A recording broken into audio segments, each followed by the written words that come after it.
Hello and welcome. My name is Nitin, and today in our Alumni talk show, we have a new guest.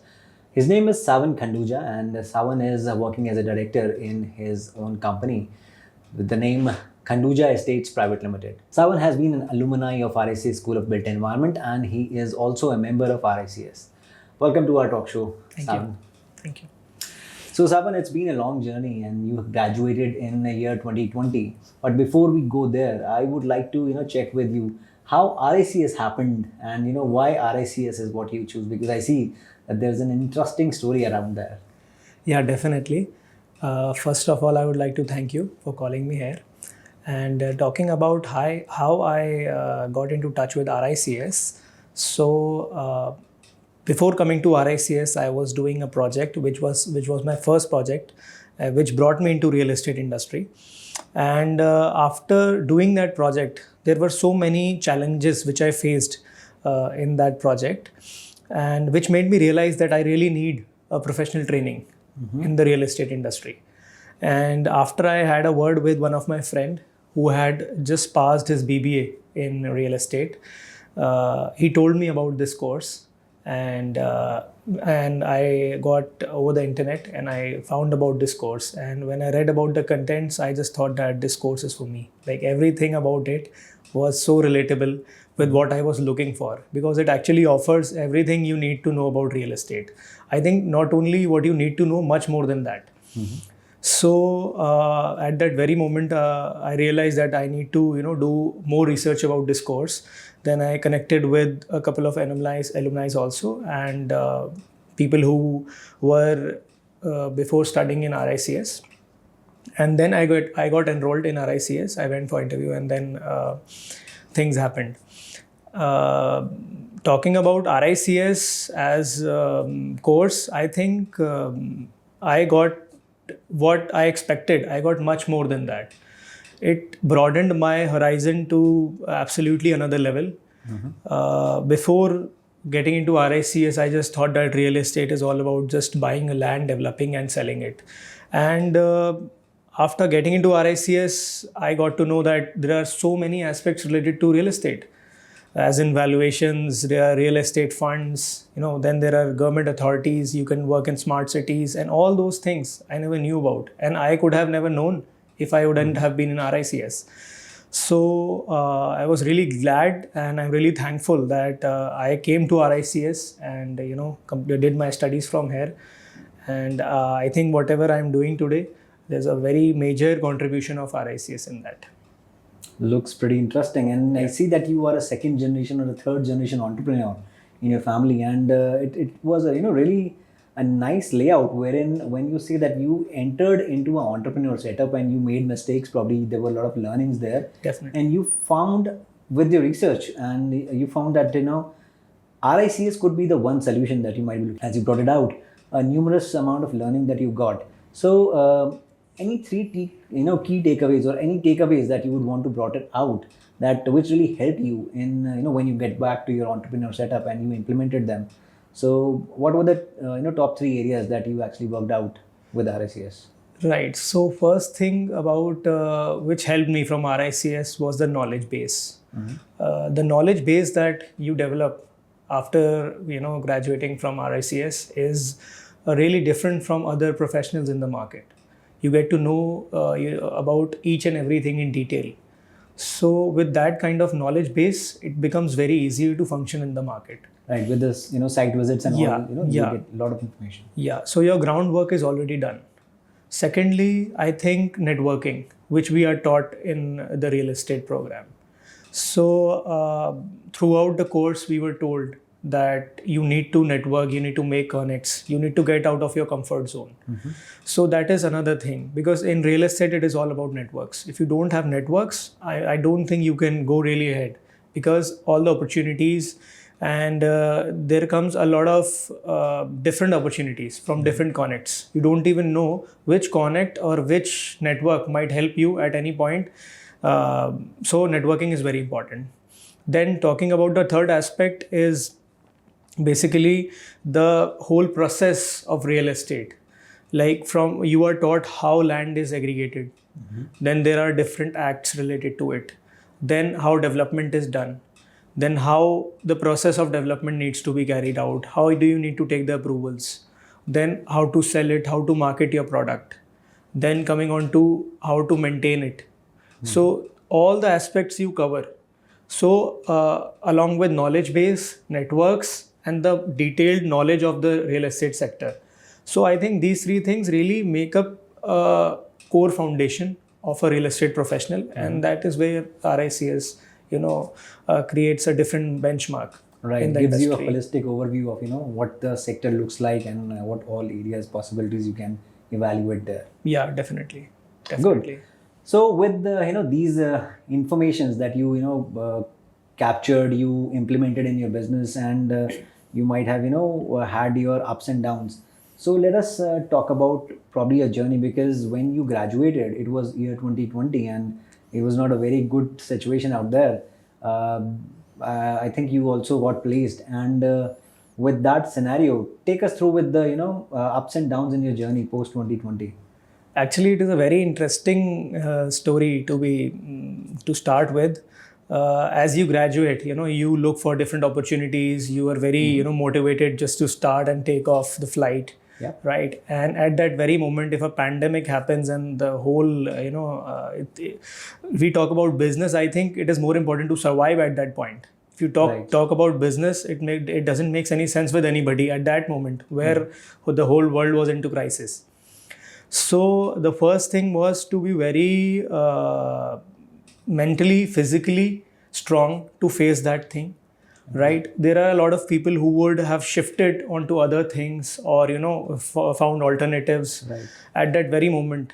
So I think in any situation like this, what I did and what I advise is that we should not panic. And with that mindset, I started my journey. And as I came back to my hometown, everybody went back to their places. As I came back to my hometown, and since my family is into pharmaceuticals, so it was very tough for me, firstly, to convince them that at this point of time I wanted to do real estate. Right. Because everybody was had a very negative outlook towards the market, especially towards real estate, because it involves a lot of money, and there would be a scenario when people might default, not make payments, projects won't get completed. So the whole vibe was very negative at that point of time. So at that moment, what I did was I kept really calm, and I just focused on my work, that I have the knowledge. Sooner or later, this thing will get resolved. And then if I take any other alternative, I would regret my whole life. So it is better to stay calm and take care of each other at that moment. And as time passed, we see there were a couple of challenges. See, when you start the journey, already there are a lot of challenges. When you are starting for any new business, so you need to enter into the market. And when you enter at such a position, so it becomes even more challenging. Right. So then I had to connect with people over the call, and talk to them for hours. And during COVID, a lot of people had a leisure time, so they were also available. So this helped me making connects into the market. Moreover, there were a lot of panic deals in the market that we were looking for. Although I don't think many people would have made money on any panic deals. Ethically also, this won't be correct. Right. And then as soon as the first wave got ended, we entered into the second wave. So it was a very long period of 1.5 years where I had no options. Like I was trying again and again and again and again. There was some or the other obstacle I had to face. Right. So by the time 2021 ended, which was 1.5 years after I completed my graduation, that was the time when things got back to normal. So at that point, I was in a mental state that either I had to do or I had to leave the industry. Either I had to do something in this field, or I had to change, or I had to do something else, which I couldn't afford to. So I tried whatever I could do. I was on the ground 365 days For the next 365 days, I was on the ground, dealing with people, talking to channel partners, looking for sites, making my connects. I was also, along with that, I was making my connects with development authority people, building my knowledge base. In real estate, we have a macro knowledge, and then we require a micro, knowledge of every particular market. Right. So that knowledge needs to be built, and that will be built only when you work in the market. With the experience. Yeah. So that experience I got from the next 2022, and as you know, recently we have started our office also. So by the end of 2022, with His grace, we had a site. We started our first project, and now we are doing quite well. Really interesting. Actually, a lot of groundwork is what you bring out in this kind of journey, and again with the strong persistence that you need to be sticking around to the probably your area of work that you are looking at. So that's really encouraging and motivating that ways. So taking the next step, tell us something about the project that you're working on, if you have that liberty, so that our audience can understand what all areas that you're working through. And I see that you are coming from background of commercial real estate, so take us there. Yeah, sure. So I would be glad to share about our project. So currently we are working on a commercial project in an area of 30,000 square feet. So what our company basically does is that we provide land to people who are looking for commercial properties, such as hoteliers, such as people who are looking for offices, the companies that are coming into the city. As I belong to Bareilly, and it is a 3-tier city. So there are a lot of new restaurants coming up, new ventures coming up there. So all these people are our target audience, and what we do is we buy commercial properties and then we sell them. So in which talking about the commercial real estate market, so commercial real estate, one thing, location is the most important thing in real estate, but in commercial real estate it becomes even more important. Because you will have business only where there is population, there is encatchment, and you just can't sell a commercial property on a rate or any particular thing, right? So you need to have all the aspects. Neither a lower price could fetch you a client, nor a very good location could fetch you a client. I think there should be a balance of everything, and then you can succeed in that. Right. Again, a lot of groundwork and research needs to go there before you actually invest in some property, and you shape it up so that it can be sold. Definitely. A lot of groundwork and a lot of marketing needs to be done, because commercial real estate is as an expensive product. So you have it is kind of a B2B as well as B2C business. So in B2B transactions, you have to be very keen with your client, so as providing him a deal which he thinks is suitable for him, financially viable for him, and suitable for his business as well. So the clientage is also niche, and you have to take care of each and every aspect. So moving ahead, you are also a member of RICS. So take us through the journey of being a member of RICS, because a lot of professionals feel that this might be a tedious project. You might need to be writing a long case studies, investment of a lot of work which goes there in making up the CPD hours and certain other things that you need to gather before you are eligible to apply for an APC. So how was your journey towards the MRICS? Actually, I believe quality comes at a cost, and becoming a member of RICS is you are adding quality to your professional qualifications. So you need to spare some time for that, and you need to take it as seriously as you take your professional work. And once you achieve it, it's a very good feeling because you were recognized globally. So recently I went to an international conference and I presented my MRICS card, and there were firms from UK and South Asia. So they really recognized it. So I think MRICS gives you a global platform. And moreover, not only people recognize you, you have so many people with whom you can connect. Right. It is such a big, matrix where all the professionals and industry leaders are there, and you can connect with them on one go if you're an MRICS. Right. So again, MRICS gave you a platform there. It gives you a recognition, probably trust when you are dealing with your clients. Yeah. So let's focus more on how the journey towards MRICS went.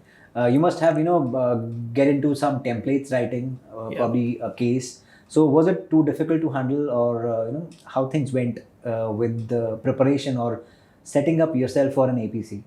I think it wasn't too difficult, I should say.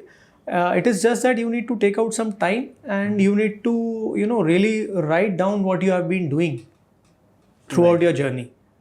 And then there is a lot of assistance which RICS provides to its candidates. So at every step, definitely I had one assistance from RICS who helped me out, and they help you out at each and every step. Like if you are stuck at any point and you want to know about it and get into the details, so it is like that. And I don't think it's a very tedious or a very difficult thing to do. It's just you have to make up your mind, and you should be ready to give some time to it and some effort to it. Right. So all that matters is you make up your mind and try and give some time and effort to the preparation, and you get there. Yeah, I think hardly 2 to 3 months, not more than that. Right. Yeah. Got it. So I think we have a great amount of details while we were discussing. So how do you look at the future while you are already dealing with B2B clients? You have your own setup. Yeah. How do you see next 5 years to be working in Indian real estate industry? I think India as a market is doing really well across the globe. See, we talk about, people are talking about recession and all these things. But I think India is a growing country right now. It is globally, there's buzz about India, about India's business, the kind of investment that the government is bringing into the market. It's really great. And my outlook towards it is really positive. I think the way the market has performed in 2022 and the way it is performing in 2023, as we have seen in different reports also. So there's a very positive outlook of the all over market. And same, I believe that the market is doing really well. And coming for the next 5 years, I think there's going to be a huge opportunity in this market. Since there are so many government schemes going on, such as smart cities, every city is being developed, and then there's so much, investment from foreign institutions, and there's so much focus on energy business. There's so much focus on infrastructure. So I think all these things contribute to significantly contribute to real estate sector. Right. Not only all the businesses are booming right now, as we see. So I think real estate industry has a really bright future. Right. So really, towards a really bright future that we are going ahead, and we look a very positive outlook for Indian market. Let's be there, and I hope you and other RICS professionals become the future of the profession and take up the big positions. CEOs and CXOs would be from the organization and the institute, and look forward to working with you. So thank you so much for coming today and giving us your time and sharing all the knowledge with us. So it was really helpful. Thank you so much. It was my pleasure. Thank you so much. So this was Mr. Sawan Khanduja from Khanduja Estates Private Limited, who shared a lot of insights with us with his journey, how he became an MRICS, how the membership really helped through the matrices and the network that he was able to get through, and probably using the qualification, he would build the trust and confidence in his clients, shaping up his portfolio and building new clients, exploring more opportunities in the market that he's dealing with, and probably growing markets beyond Indian borders. So we wish him a luck, and we will come soon with our next guest on the show so that we share more knowledge and experience from these professionals. Thank you so much.